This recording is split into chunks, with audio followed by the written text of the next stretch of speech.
bag to? Ay, yung sa baba ko. Umamin na kayo o yung force evict kayo? Dakpin si Marie, ngayon din. Gusto nyo bang papawiliin kayo? Matutulog kayo sa walang gamit? O may maayos na kama? So, take this as a warning.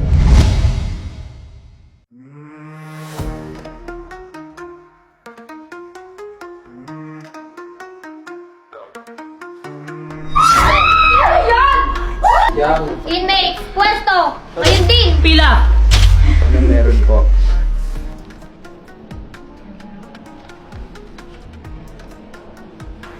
Red mate, search the area.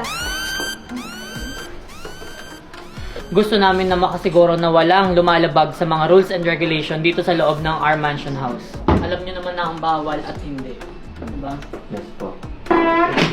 Nang galaw-galaw, nang magsasalita. Sabi ko walang gagalaw, walang sasalita.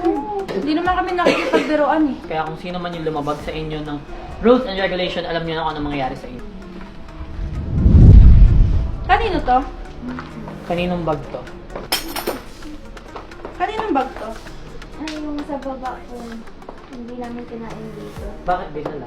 Ano ang rules? Bawal magdala ng saan? Dakpin si Marie, ngayon din. Kanino yung Skyflex na nakalagay sa Durabox doon? Redmates pakuha. Umamin na kayo o yung force evict kayo? Red mate, dakpin na to, ngayon din. May pagkaan po kasi pasalubong ko sana sa pharmacy. Hindi ko pa siya ginagawa. Kailangan na ito. Duckpin. Dakpin na din yan, ngayon din. Ano ang rules? Bawal magdala ng pagkain sa loob ng kwarto. Mapupunta kayo sa isang kwarto na madilim. Walang aircon, walang unan, walang kumot.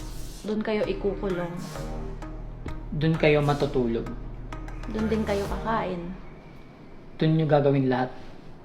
Gusto nyo bang papawiliin kayo? Matutulog kayo sa walang gamit? O may maayos na kama? Mga isang tama. So, take this as a warning.